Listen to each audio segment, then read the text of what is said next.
इसी भाई आज इस कार्यक्रम में आपके आने का क्या औचित्य था?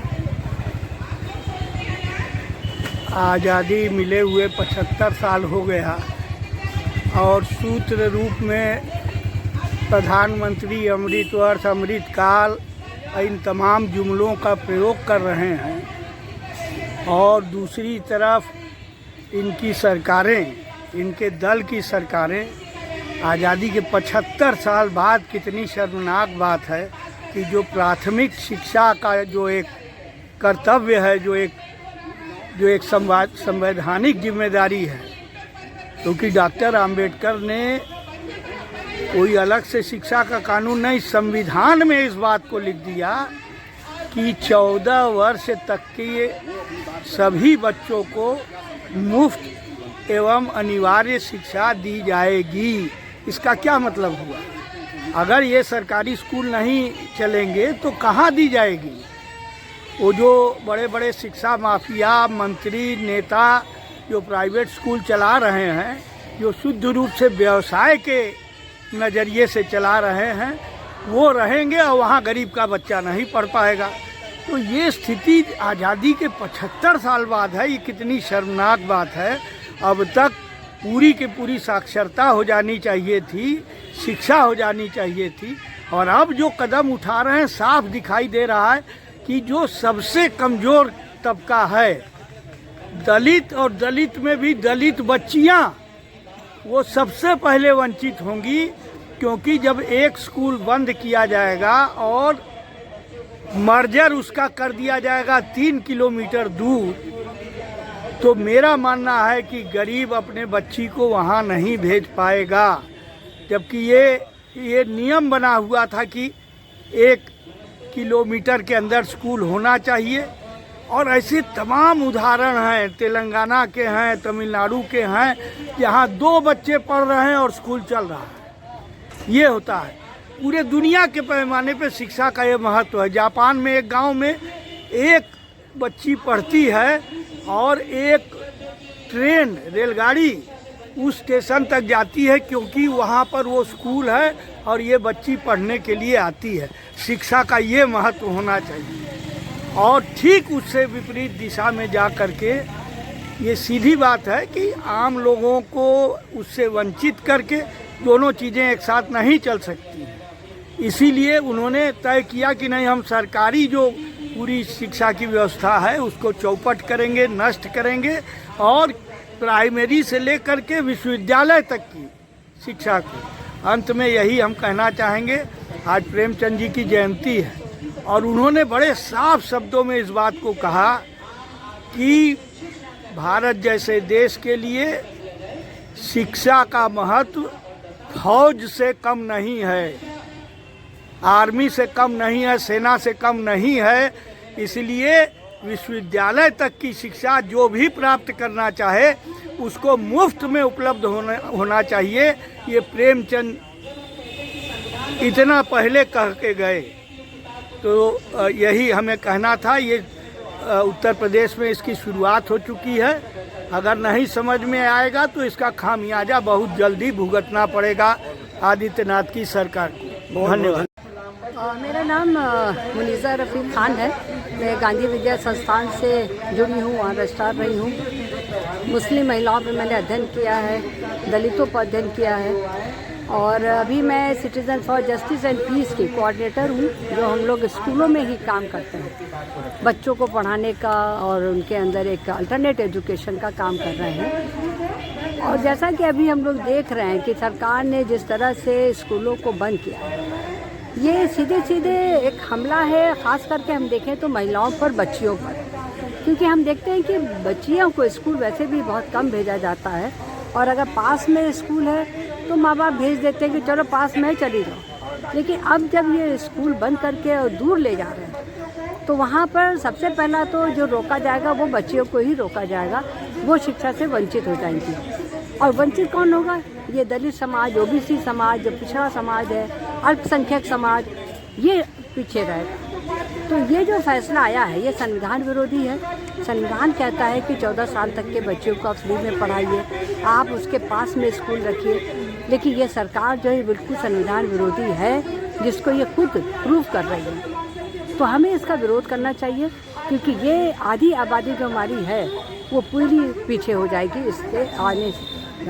बहुत बहुत कार्यक्रम में आपके आने का क्या कारण है? जय भीम। मैं डॉक्टर अनूप श्रमिक हूँ, संयोजक पूर्वांचल बहुजन मोर्चा। आज बनारस में जो उत्तर प्रदेश में सरकारी स्कूल बंद किए जा रहे हैं, लगभग 5000 स्कूलों पे एक नया कहर बरपने वाला है सरकार की तरफ से। तो हम लोग उसके विरोध में आज ये बनारस का सामाजिक संगठन और नागरिक समाज आज यहाँ पे एकजुट हुआ है कि इसको तत्काल रोक लगाया जाए। ये एक उत्तर प्रदेश सरकार की तरफ से ये पेयरिंग स्कीम है। ये जो पेयरिंग स्कीम है, वो पेयरिंग स्कीम कहता है कि जहाँ 50 से कम बच्चे होंगे उन बच्चों का हम समायोजन करेंगे। तो हर गांव में अभी 3 किलोमीटर दायरे में आप जाएंगे तो वो 3 किलोमीटर दायरे में कौन बच्चे जा पाएंगे? लड़कियों को परिवार वाले भेजना नहीं चाहते। ढेर सारे ऐसे मुसहर कम्युनिटी हैं, पत्थर तोड़ने वाले हैं, जिनके ईंटा ढोने वाले हैं, ईंट बनाने वाले हैं, इनके बच्चे स्कूल नहीं जाते। सरकार के पास ऐसी कोई योजना नहीं कि इन बच्चों को स्कूल में एडमिशन करवा पाएँ।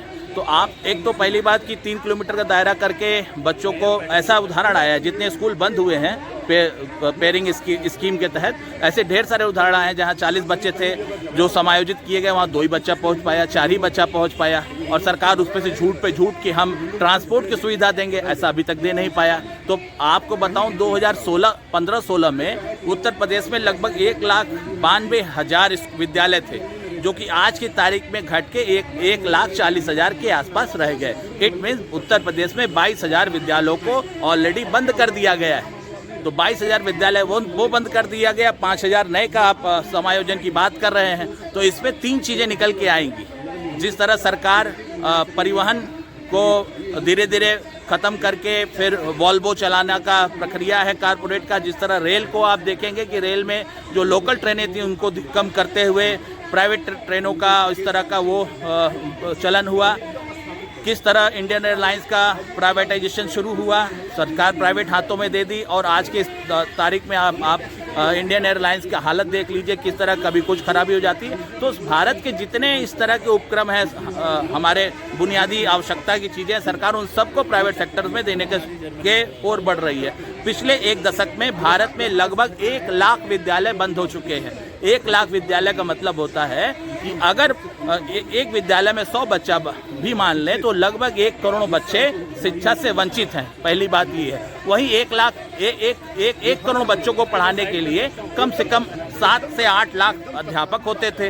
वो वैकेंसी से जो बेरोजगार हैं वो उससे दूर हो गए। और जबकि उत्तर प्रदेश में जब 8 सालों में आपने लगभग 30,000 विद्यालयों को बंद करने का निर्णय ले लिया, ऑलरेडी 22-23 हज़ार बंद कर चुके हैं। तो ये जो 30,000 विद्यालय आपने बंद किया है, एक विद्यालय में अगर 5 अध्यापक भी रखें तब भी 1.5 लाख आप नए बेरोजगारों का, जो बीएड करके एमएड करके इतनी महंगी फीस, इतनी महंगी पढ़ाई करने के बाद, वो बीएड करने के बाद और सीटेट और फलाना ठिकाना ये सब करने के बाद लगभग 1.5 लाख नए लोगों को आप रख सकते थे, आप वो भी नहीं किए। इसका मतलब है कि आप प्राइवेट सेक्टर को और बढ़ावा देना चाहते हैं। महंगी फीस, महंगी सुविधाएं, वो आम गरीब आदमी जिनको आप 5 किलो राशन देते हैं, आप उनसे अपेक्षा कर रहे हैं कि वो प्राइवेट सेक्टर्स में पढ़े, ये संभव नहीं है। सरकार को अपना ये प्रेयर स्कीम बंद करनी पड़ेगी। आज नहीं तो कल इसका एक बड़ा जन दबाव उन पर पड़ेगा। लेकिन तत्काल 30,000 स्कूल जो लगभग ख़त्म होने के कगार पे हो चुके हैं, जिसमें 23,000 ख़त्म हो चुके हैं, जो बचे हैं सरकार उस प्रक्रिया में है। और उसी के खिलाफ एक नया एक शुरुआत है बनारस में कि ये सरकार जो कर रही है, अपने सारे जो अर्थ नीतियाँ हैं, इनके जो शिक्षा व्यवस्था है, स्वास्थ्य व्यवस्था, उसी तरह की भी इसको प्राइवेट के हाथों देने की इसकी मंशा है। इस मंशा के खिलाफ जो जागरूक नागरिक समाज है वो सड़कों पे उतरा है। और विपक्ष से भी हम आशा करते हैं कि इस मुद्दे को लेके विधानसभा, संसद तक, सड़कों तक इसको जरूर उतारें। धन्यवाद। आपके आने का क्या कारण है? अपना परिचय सही बताइए। धन्यवाद। मेरा नाम जागृति राही है। मैं सामाजिक कार्यकर्ता हूँ और शिक्षा अधिकार अभियान की भी कार्यकर्ता हूँ। और हम लोग आज शिक्षा अधिकार अभियान और साझा संस्कृति मंच की तरफ से यहाँ आए हैं। और ये मुख्य रूप से जो सरकारों ने फैसला लिया है प्राइमरी स्कूलों को, सरकारी स्कूलों को बंद करने का, यूपी सरकार ने खासकर 5000 प्राइमरी स्कूलों को बंद करने का जो फैसला लिया है, उस मर्जर और बंदी के खिलाफ हम लोग यहाँ बैठे हैं। हमारी मांगे हैं कि ये फैसला रद्द किया जाए ताकि बच्चों की शिक्षा पे गलत प्रभाव न पड़े। खास करके जो लड़कियां हैं, वंचित तबकों की लड़कियां हैं, जिनके पास कोई और ऑप्शन नहीं है, वही स्कूल उनका एकमात्र सहारा होता है जिससे वो शिक्षा ग्रहण कर सके, उनको बंद करके ये गलत फैसला कर रही है सरकार। इसको रद्द करना चाहिए, नहीं तो लड़कियों की शिक्षा छूटेगी। बीच में लाखों लाख लड़कियां इससे प्रभावित होंगी और ये बिल्कुल गलत है। इसको रद्द होना चाहिए। और हमारी तो सीधे सीधे कहना है कि आप अगर शिक्षा, स्वास्थ्य, रोजगार इस तरह के सवालों पे नहीं काम कर रहे हैं तो आप सरकार में हैं किस लिए? और इतना जो हम टैक्स देते हैं वो इसीलिए देते हैं कि हमारे बच्चों को निश्चित अनिवार्य रूप से, समान रूप से शिक्षा मिल सके। ये संविधान के अनुसार कार्य कर रही है सरकार के मनुस्मृति। शिक्षा का अधिकार जो कानून हम लोगों ने लड़ के लिया था, वो कानून मूल अधिकार की तरह से है। वो हमको वो जो शिक्षा का अधिकार मिला हुआ है उसका पूरा उल्लंघन कर रही है और संविधान का उल्लंघन कर रही है, जिसमें हमको जो समानता का अधिकार मिला है, जो विकास का अधिकार चाइल्ड राइट्स के हिसाब से भी जो इंटरनेशनल ट्रीटी है उसके हिसाब से मिला हुआ है, उन सब का उल्लंघन कर रही है ये सरकार। इस तरह से आप बिना लोगों से पूछे जबरदस्ती उन पे अपने फैसले थोपते हैं ताकि आप कारपोरेट को फायदा पहुंचा सकें। क्या करिएगा उन जमीनों का, उन स्कूलों की बिल्डिंगों का? स्कूल की बिल्डिंग गिर जाती है, कोई विधायक, कोई सांसद, कोई उस इलाके का पार्षद, कोई जवाबदेह नहीं होता है। केवल आप पाते हैं शिक्षक को सस्पेंड कर देते हैं, आपकी इतिश्री हो जाती है। तो ये तरीका ठीक नहीं है। यूपी सरकार से भी मैं आग्रह करती हूँ कि पूरे स्कूलों का सर्वे कराएं और सारी की बिल्डिंगें ठीक करवाएं। क्यों आपके पास पैसा नहीं है? होना चाहिए स्कूलों के लिए। बहुत बहुत शिक्षा का निजीकरण करना बंद करो। शिक्षा का निजीकरण करना बंद करो। प्राइमरी स्कूलों को बंद करने का निर्णय वापस लो। सरकारी स्कूलों को बंद करने का निर्णय वापस लो। लड़ेंगे। यह साथियों, तो हम आज इसी विश्वास के साथ आए हैं कि हम अपना हिसाब मांगने आए हैं। एक एक वादे को याद कराते हुए आपसे सवाल करने आए हुए हैं कि क्या हुआ सबका साथ सबका विकास करने का नारा देने वाली आज सरकार गरीब बच्चों को शिक्षा के जो उनका मौलिक अधिकार है उनसे हमें वंचित कर रही है। आज हम सारे लोग यहाँ पर एकत्रित है जिला मुख्यालय पर।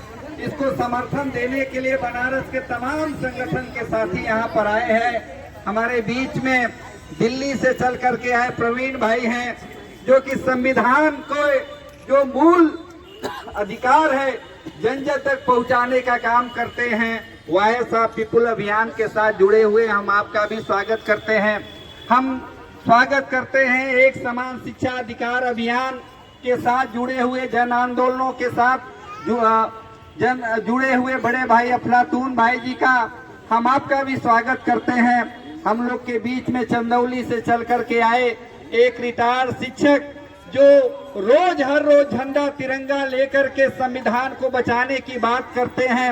हर रोज जो है कि लोगों से संविधान की रक्षा करने का संकल्प दिलाने का काम करते हैं। बड़े भाई विद्याधर मास्टर जी, हम आपका भी स्वागत करते हैं। हम स्वागत करते हैं तमाम साझा संस्कृति मंच जन आंदोलनों के राष्ट्रीय समन्वय से जुड़े उन संगठन संस्थाओं के साथियों को, और सबसे ज्यादा स्वागत करते हैं जो ये कारवां हमारे गांव-गांव से चल करके बहनें माताएं, हमारे मनरेगा मजदूर यूनियन के साथी, हमारे लोक समिति के साथी, हमारे दिहाड़ी मजदूर संगठन के साथी, हमारे महिला चेतना समिति संगठन के साथी, हमारे बुनकर साझा संस्कृति मंच से जुड़े साथी और कई ऐसे गांव के यहाँ पर अभिभावक भी आए हुए हैं जहाँ पर स्कूल बंद है और उनके बच्चे घर पे जो है कि बैठ करके रोज जो है कि इस आस में है कि हम कहाँ पे पढ़ने जाएंगे।